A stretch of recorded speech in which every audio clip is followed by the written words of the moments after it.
हाँ तो बच्चों, आज की इस वीडियो में हम सभी 10वीं कक्षा की हिंदी पुस्तक का चौथा अध्याय, जिसका नाम है नाखून क्यों बढ़ते हैं। क्या नाम है? नाखून क्यों बढ़ते हैं, जिसके लेखक है हजारी प्रसाद द्विवेदी। कौन है? हजारी प्रसाद द्विवेदी।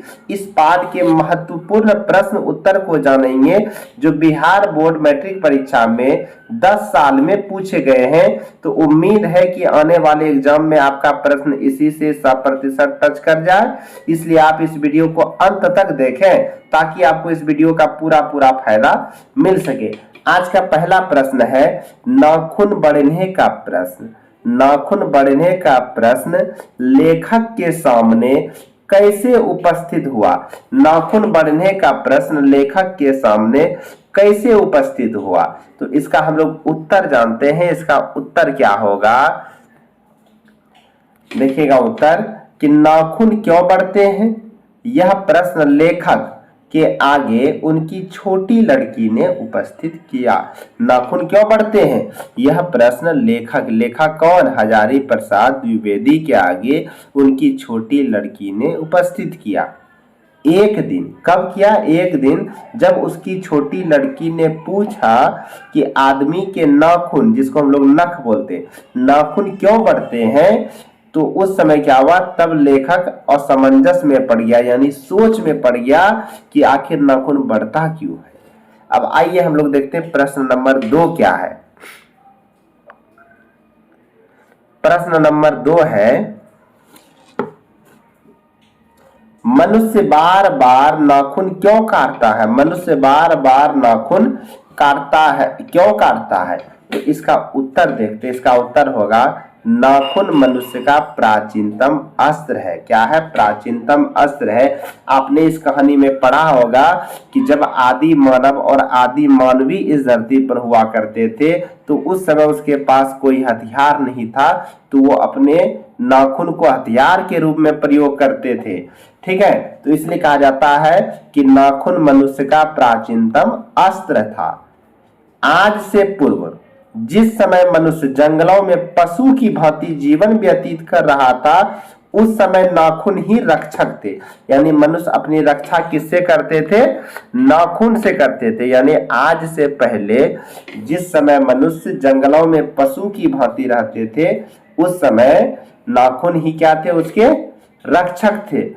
आज मनुष्य उस पाश्विक वृत्ति को छोड़ चुका है। पाश्विक यानी उस पशु, और वृत्ति का मतलब आचरण। आज क्या हुआ है? मनुष्य उस पशु के आचरण को छोड़ चुका है। इसलिए मनुष्य पशुता की निशानी को छुपाने के लिए उसे बार बार काट देता है। क्या करता है? काट देता है। एक बार फिर से प्रश्न समझिए। प्रश्न क्या है कि मनुष्य बार बार नाखून क्यों काटता है? मनुष्य बार बार नाखून क्यों काटता है? तो लेखक इसको समझाने का प्रयत्न किए हैं कि नाखून क्या है? मनुष्य का प्राचीनतम अस्त्र था। क्या था? अस्त्र। देखिएगा, एक होता है अस्त्र, एक होता है शस्त्र। अस्त्र क्या होता है? जिसे पास यानी हाथ में लेकर के जिससे प्रहार किया जाए, और शस्त्र क्या होता है? जिसे फेंक करके मारा जाए। तो नाखून हमारा क्या हाथ में रहता है, तो ये एक अस्त्र है। यानी नाखून मनुष्य का प्राचीनतम अस्त्र था। आज से पहले जिस समय मनुष्य जंगलों में पशु की भांति जीवन व्यतीत कर रहा था, उस समय नाखून ही क्या था? इसका रक्षक था। आज मनुष्य उस पाश्विक वृत्ति यानी आचरण को छोड़ चुका है, इसलिए मनुष्य पशुता की निशानी यानी वो आचरण को छोड़ चुका है। लेकिन नाखून क्या है? सहजात वृत्ति है जो खुद ब खुद उत्पन्न हो जाता है, जिसे छुपाने के लिए, उस पशुता की निशानी को छुपाने के लिए मनुष्य बार बार नाखून को काट देता है। अब आइए हम लोग देखते हैं प्रश्न नंबर 3 क्या है। प्रश्न नंबर 3 है बच्चों, लेखक क्यों पूछता है कि मनुष्य किस ओर बढ़ रहा है? पशुता की ओर या मनुष्यता की ओर? लेखक क्या सवाल करते हैं कि मनुष्य किस ओर बढ़ रहा है? पशुता की ओर या मनुष्यता की ओर? तो इसका उत्तर हम लोग देखते हैं क्या होगा।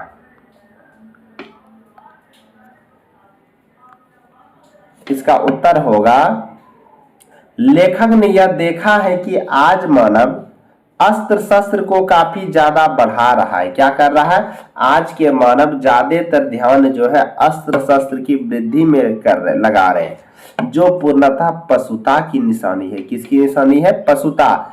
इसलिए लेखक पूछना चाहते हैं कि मनुष्य मनुष्यता की ओर बढ़ रहा है या पशुता की ओर बढ़ रहा है, क्योंकि सब अस्त्र शस्त्र और हिंसा तो पशुता की ही निशानी है। कवि क्या कहते हैं? कवि का प्रश्न एक बार फिर से देखिए, लेखक क्यों पूछता है कि मनुष्य किस ओर बढ़ रहा है, पशुता की ओर या मनुष्यता की ओर? तो इसका उत्तर होगा, लेखक ने यह देखा है कि आज मानव अस्त्र शस्त्र को काफी ज्यादा बढ़ा रहा है, जो पूर्णतः पशुता की निशानी है। इसलिए लेखक पूछना चाहते हैं कि मनुष्य मनुष्यता की ओर बढ़ रहा है या पशुता की ओर, क्योंकि सब अस्त्र शस्त्र और हिंसा तो पशुता। अब आइए हम लोग देखते हैं प्रश्न नंबर 4 को।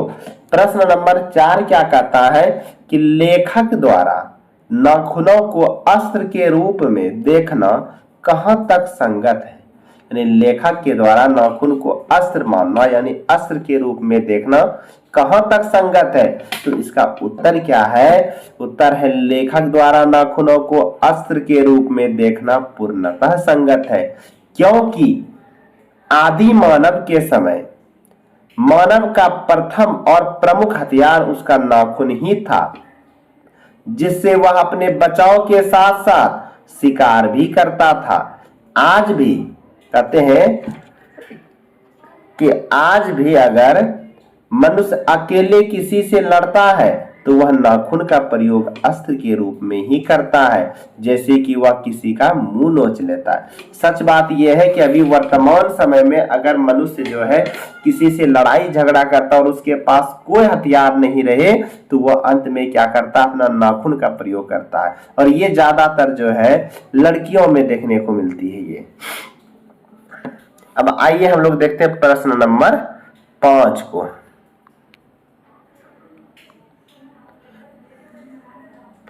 प्रश्न नंबर 5 क्या कहता है? नाखून बढ़ाना और उन्हें काटना कैसे मनुष्य की सहजात वृत्तियां हैं। नाखून बढ़ाना और उन्हें काटना कैसे मनुष्य की सहजात वृत्तियां।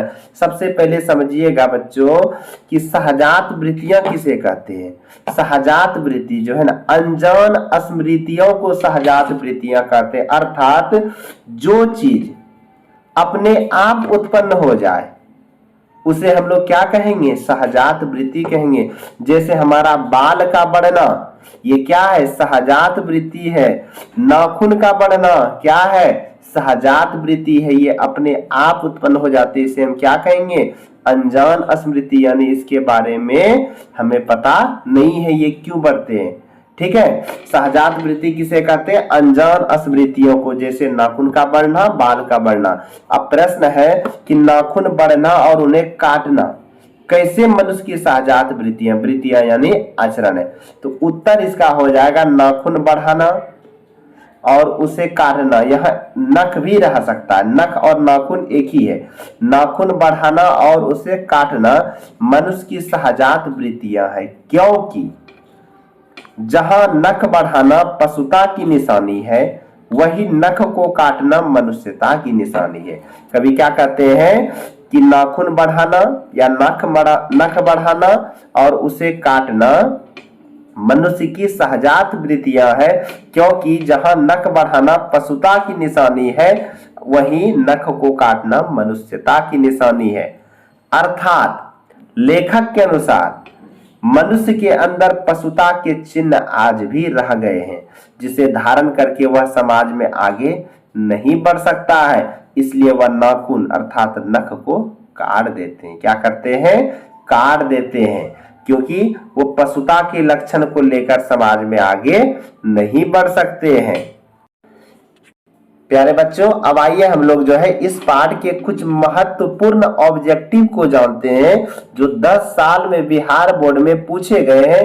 तो आप इसे ध्यान से समझें और इसे अपने कॉपी में नोट कर लें और याद कर लें, ताकि आने वाले एग्जाम में आप अच्छे से अच्छे अंक की प्राप्ति कर सकें। चलिए सबसे पहला ऑब्जेक्टिव है नाखून क्यों बढ़ते हैं, नाखून क्यों बढ़ते हैं पाठ के लेखक है। इस जगह जो है ना के छूट गया है, समझ जाइएगा। नाखून क्यों बढ़ते हैं इस पाठ के या पाठ के लेखक है, तो उत्तर हो जाएगा हजारी प्रसाद द्विवेदी। अगर प्रश्न रहे नाखून क्यों बढ़ते हैं इस पाठ के लेखक कौन है, तो आपको जवाब देना है हजारी प्रसाद द्विवेदी। आगे देखिएगा प्रश्न नंबर 2 क्या है, हजारी प्रसाद द्विवेदी ने निर्लज अपराधी किसे कहा है। हजारी प्रसाद द्विवेदी ने निर्लज अपराधी किसे कहा है, तो इसका उत्तर हो जाएगा नाखून को। किसे कहा है, नाखून को हजारी प्रसाद द्विवेदी ने निर्लज अपराधी किसे कहा है, तो नाखून को। ठीक है, तीसरा प्रश्न है नाखून प्रतीक है यानी चिन्ह है किसका, किस प्रवृत्ति का। ठीक है, तो नाखून किस प्रवृत्ति का है, पार्श्विक वृत्ति का। नाखून किसका प्रतीक है, पार्श्विक वृत्ति का। चौथा प्रश्न है बच्चों, तो हजारी प्रसाद द्विवेदी का जन्म कब हुआ था। हजारी प्रसाद द्विवेदी का जन्म कब हुआ था, तो उत्तर हो जाएगा 1907 ईस्वी। देखिएगा बच्चों, अंत में जब हमारा चैप्टर कंप्लीट हो जाएगा पुस्तक, तब हम क्या करेंगे, जितने भी प्रमुख लेखक है ना उसकी जीवनी का वीडियो बना करके मैं अपलोड कर दूंगा, ताकि आप उसे ध्यान से लिख करके याद कर लें, क्योंकि एग्जाम में जीवनी से भी बहुत प्रश्न आते हैं। ठीक है, अगला प्रश्न देखिए क्या है, सहजात वृत्ति किसे कहते हैं, तो उत्तर क्या होगा, अनजान स्मृतियों को। किसको कहते हैं, अनजान स्मृतियों को। इस जगह मिसप्रिंट हो गया, क्या हो जाएगा, अनजान स्मृतियों को। सहजात वृत्ति किसे कहते हैं, तो अनजान स्मृतियों को। तो बच्चों आपको वीडियो कैसा लगा आप कमेंट बॉक्स में जरूर बताएं, और अगर अच्छा लगे तो अपने दोस्तों को भी जोड़ें, ताकि आप अपने साथ साथ अपने दोस्त का भी रिजल्ट बेहतर बना सकें। धन्यवाद।